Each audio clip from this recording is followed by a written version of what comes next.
We have a speaker from India who will speak about beauty from the mud. And of course, our final segment of the summit is called Thrive, the Future of Innovation, to talk about how sustainable building from mud and debris can create climate-responsive design innovations. Our speaker was recently concluded in the Elite Time 100 list and delivered a well-received talk at TED 2023 earlier this year. Please help me welcome climate-responsive architect and the founder of Wall Makers, architect Vinu Daniel.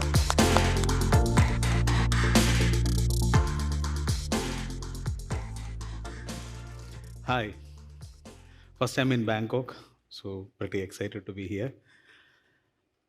It is difficult to practice sustainability in architecture. But today, it is even more difficult to know what is sustainable architecture. I started my practice 18 years ago at a time when sustainable architecture wasn't very important. Today, greenwashing is an actual term. People say that any product that showcases itself as a sustainable or eco-friendly product, but without it really being, is called greenwashing. Today, we are all aware of it. Now, thankfully, way back 18 years ago, this was not so much there, and I could learn in a very wonderful institute called Oroville Earth Institute, under the tutelage of this man in the center called Satprem Maini. Satprem was a French citizen who came to India around 34 years ago and dedicated his life to practicing sustainability. He taught us how to manufacture mud bricks from the mud that we have in the ground. You can actually see him conducting a workshop in this picture with some of his students. And he taught us how to build with mud bricks. And the data actually shows how eco-friendly building with mud bricks is. This is the data released by Oroville Earth Institute. And it actually shows that the first building made with mud bricks is 1/10 of the energy. You can see around 134 megajoules per meter square of mud brick wall as compared to 1,300 or 1,200 megajoules per meter square of a conventional fabric house or even a concrete house. And nowadays, many people talk about doing sustainable ways, sustainable steel, something like that, and all I hear here and there. But the fact is, an aluminum piece has 676,000 megajoules per meter cube. Whereas the mud which we are talking about is a simple 572 megajoules. Can you compare it? No, you can't. Even the normal country fabric is 6,100 megajoules. I'm saying all these technical data just so that you are aware of this. And then some of us might think, how strong is this mud brick? Okay, he talks about mud brick, but is it useful in today's world? How big can you build it? This is a temple in South India built by my teacher, Satprem, way back in 2002. And you can see this is a large dome made out of mud bricks spanning over 22 meter, 22.16 meter to be exact. And this doesn't have a single piece of steel. The entire structure is a load-bearing dome built without a single piece of steel in it. So I think we can all agree that mud is a strong material and it is there to last. It underwent few earthquakes during this time and still it is there. But the sad part of the story is that this is the last recent picture taken with me and my teacher, Satprem, on his 65th birthday. And he has been deported from this country, India, where he has contributed 34 years of sustainable architecture. And I think all of us know the reason why. It is easier to take away one true sustainable practicing architect, which is there to expose some truly faulty practices. Now, even armed with whatever Satprem or Lori Baker, another Gandhian architect, taught us, I knew that it was necessary for me to have a completely new vision. We had to create a product which is aesthetically, climatologically, ecologically, economically superior to the existing practice. And for that, all these challenges are really huge. For that, I need to get my ass off the office. I cannot continue as a boutique practice. I have to take myself to the site and keep engaging with sustainable architecture to make sure that I might, if I might at all, get a product. And the first stage in it was that we had to be a research oriented architecture firm and also a teacher. An architect definitely had to be a teacher. I had to teach these techniques, but to whom? Not just student architects. So this is my first mason. Unfortunately, I didn't get a picture from the old diaries. This is us grown old. So this guy came to me 17 years ago, and we started working together. And I started engaging in teaching mud techniques to some of my fellow people and how to build in this type of construction. So you can see that the process was not easy. There were hurdles literally at every stage of my life. But slowly and steadily, we started to make progress. We started to teach young student communities. So these are students from Hong Kong who were there to learn how we make mud blocks. And as I said earlier, our start was quite pathetic. We had little or no projects, but we made really sustainable and beautiful buildings using even beer bottle and mud bricks and waste. Slowly and steadily, we started inventing new techniques armed with this kind of training. We were good. We were analytical. We were scientific. We had data with us. So we started to slowly gain more popularity in the Indian landscape. And this is a small video which shows us building a residence with discarded casuarinas. Casuarina is like bamboo scaffolding which we use.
So the question was, how do I scale it up?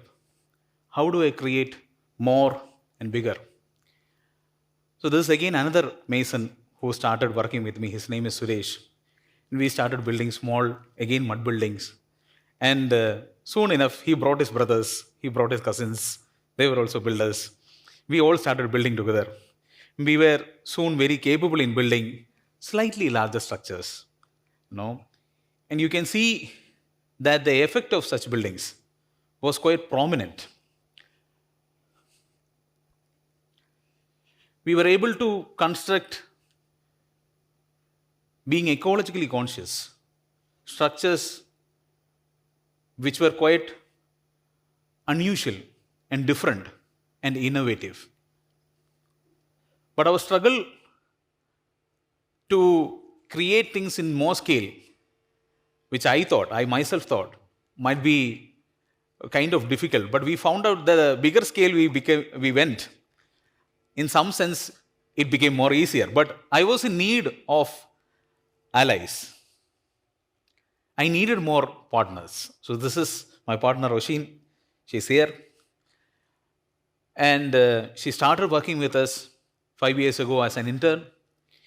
And these allies actually contribute to your work. Alone, your life is difficult. But together, it becomes better. And training young architects and making them go out in the field and making them build passionately with the working communities helped us to build different forms and different styles, still keeping in mind how eco-friendly we can get.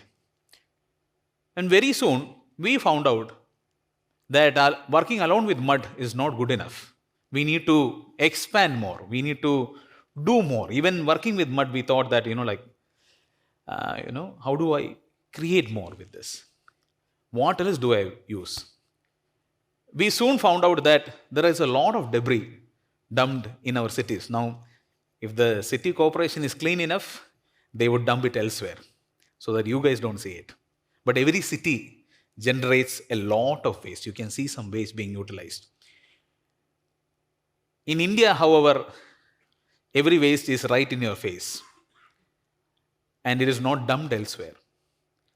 This prompted us to take action, and we combined this with mud and a bit of cement, keeping in fact that the embodied energy of this meter cube of wall would be just around 476 megajoules, which is the lowest I have ever seen. We were able to create bigger structures, multi-level structures. You can see this is almost 3 stories up. With structural engineers and contributions from architects, we hit upon this idea for a rural house, rural musical hub, which they wanted to call, for a family of musicians. Now, this is the traditional way Indian Kerala architecture generally makes the houses. And very soon, the concrete houses started replacing that. So we had an idea. Because this was a place that a lot of the traditional housing is getting demolished, making way for new construction, we thought we will reutilize the wasted roofing tiles and make a nice house for this couple. And while we were doing this, we hit upon this small idea that along with the roofing of the house, why not make the grills also from waste? So we started procuring, we still don't know what it is really used for, but we started procuring these waste materials. And the couple actually asked us whether you can create a musical hub for us. And we had no space left. And in our hope, we thought that maybe some cracks some holes which we put in the roof, maybe can be converted into an amphitheater.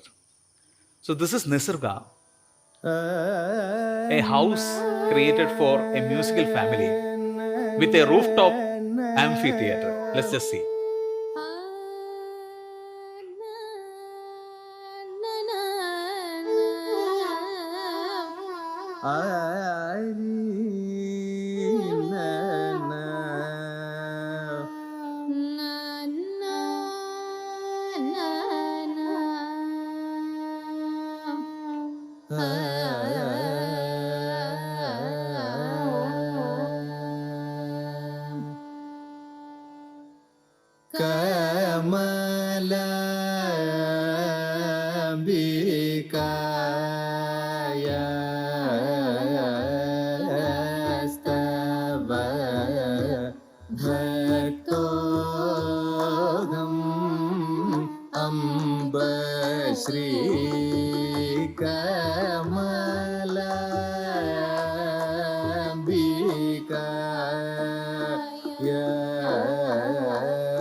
Now, for some of you who might be thinking about the safety and other issues, we have followed all the safety issues that is generally asked about an amphitheater seating, of course.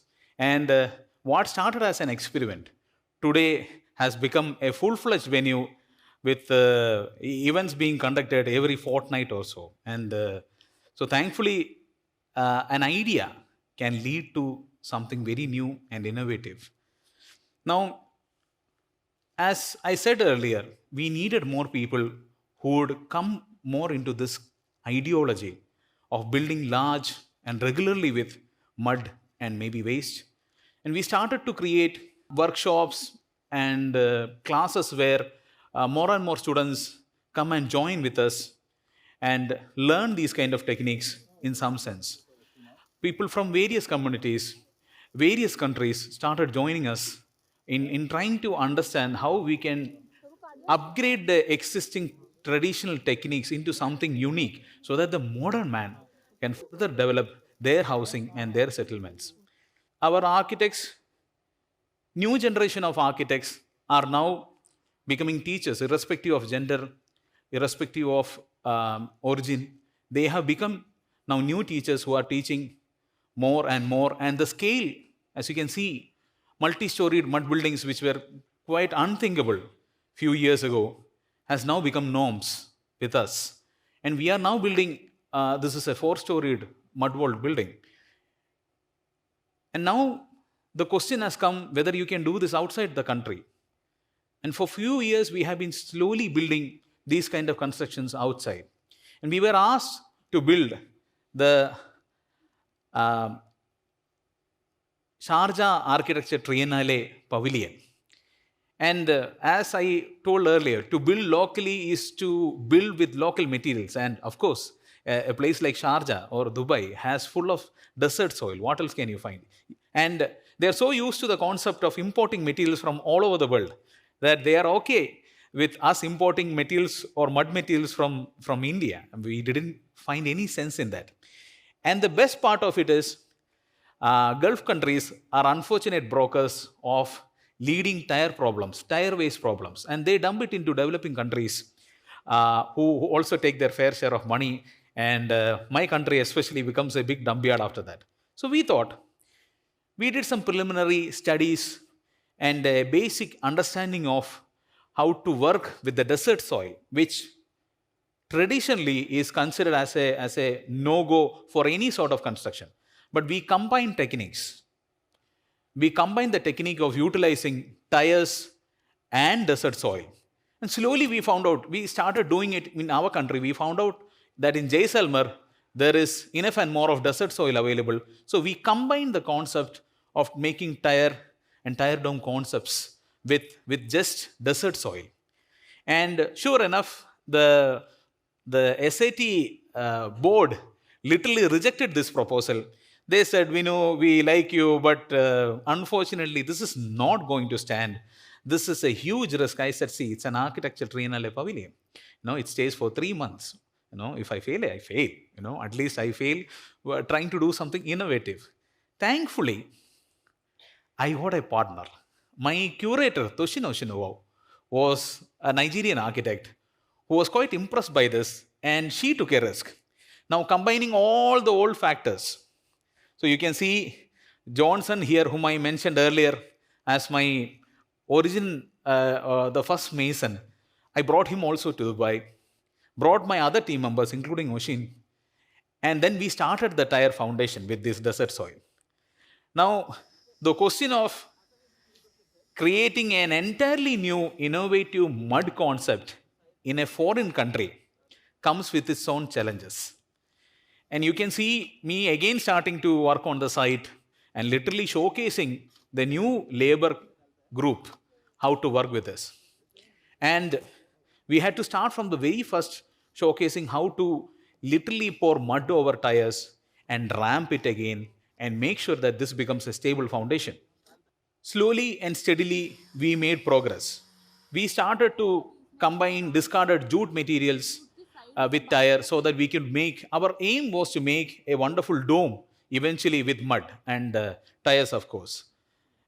And the challenges we faced were not simple, because tire along with mud would represent a weight of around 80 or 85 kilos, and falling on top from a height is not advisable.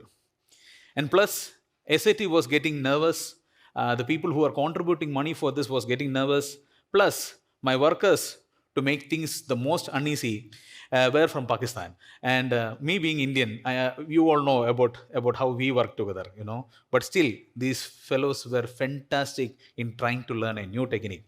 They, with all the rest that was involved in doing this, they were still wonderful part of this idea. But eventually, when finally we were almost ready finishing the dome, we hit a huge roadblock.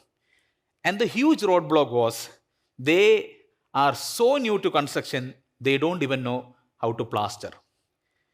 And these kind of challenges, sometimes when you face, you have to take an obvious off-the-track method. And you can see here is that it's an Indian lady, which I saw a few years ago on Facebook, throwing cow dung with exact accuracy and literally plastering the walls of her house.